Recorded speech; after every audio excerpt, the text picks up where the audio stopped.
Welcome to the Homer Method, the place where you'll learn how to build a solid foundation in economics and understand how money really works in real life. Here, we don't talk about magic formulas or unrealistic promises. We talk about simple principles that almost no one actually applies, but that make all the difference between living paycheck to paycheck and having financial peace of mind. And to get started, let me ask you an important question. When we talk about financial balance, what comes to your mind?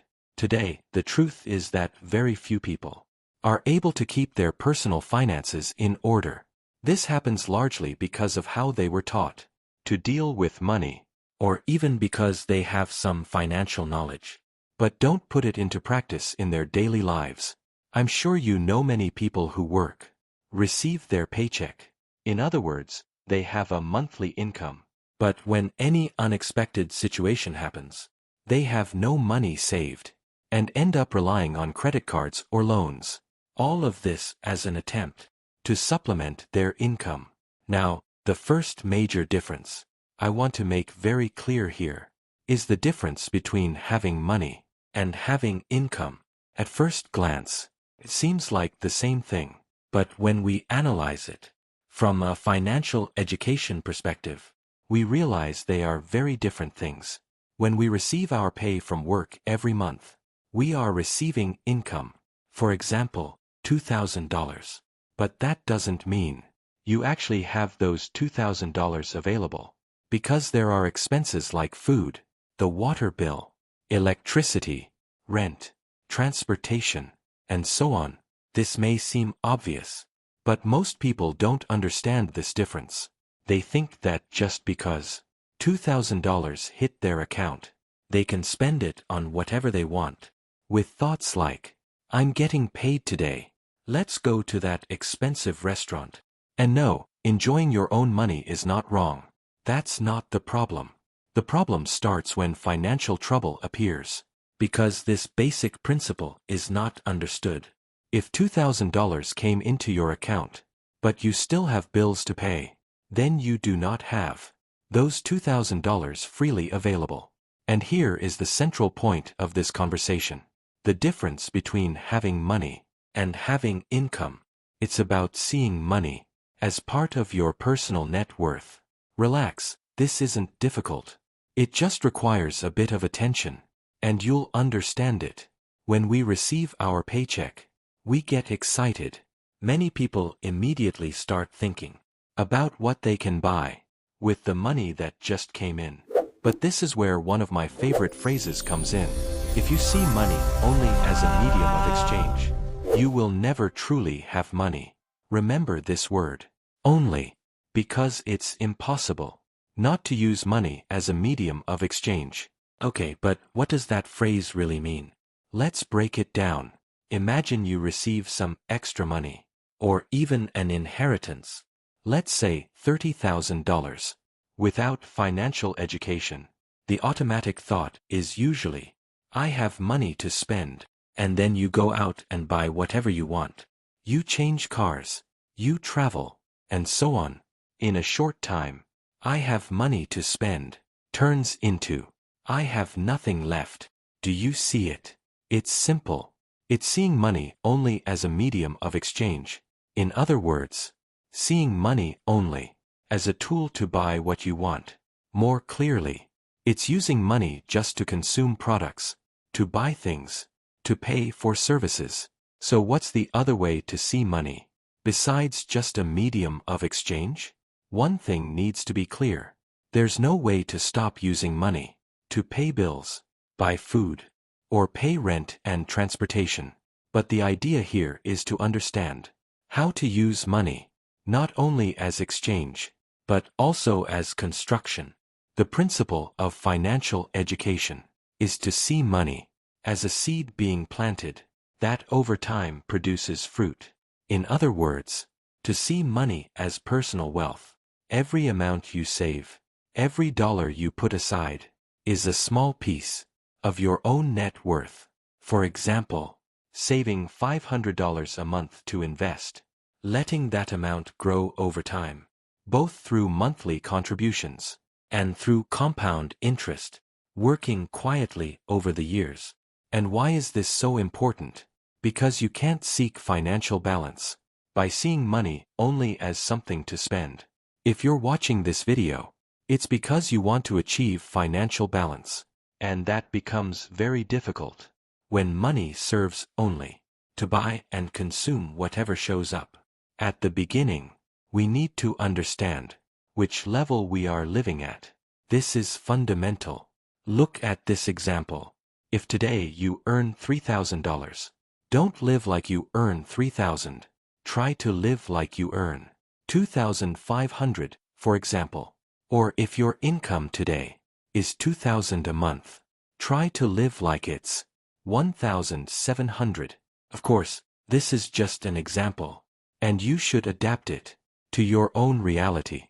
The logic is simple. Never live exactly at the level of your income. Always choose to live one level below, so you don't spend everything you earn, and can have money left over every month. If the goal is financial balance, this is the basic principle.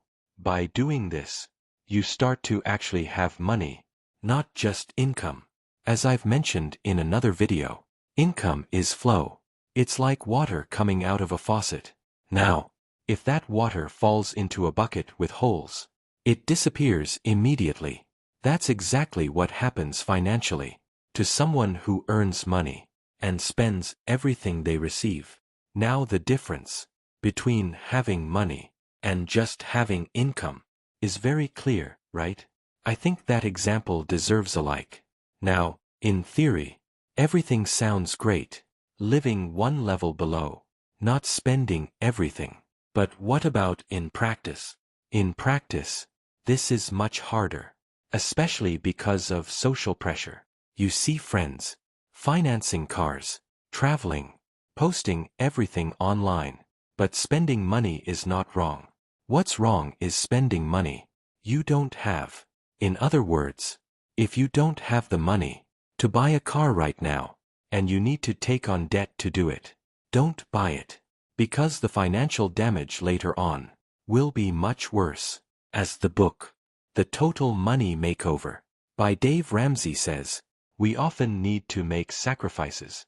At the beginning, sometimes that means driving a used car, riding a simple motorcycle, or even using public transportation. But without debt, and even better, increasing the amount you invest with the money you save each month. Now you might be thinking, okay, saving is important, but what about people who earn very little? And that's exactly the point. If today you earn minimum wage and manage to save $100 a month, for example, it might be smarter to use that money to take a course, to get qualified, to increase your income, or even start something of your own. What matters is seeking growth, both financially and professionally. The higher your income, the greater your ability to save, and the greater the amount invested over time. Basically, financial education shows us that personal finances revolve around three core pillars: income, saving, and investing.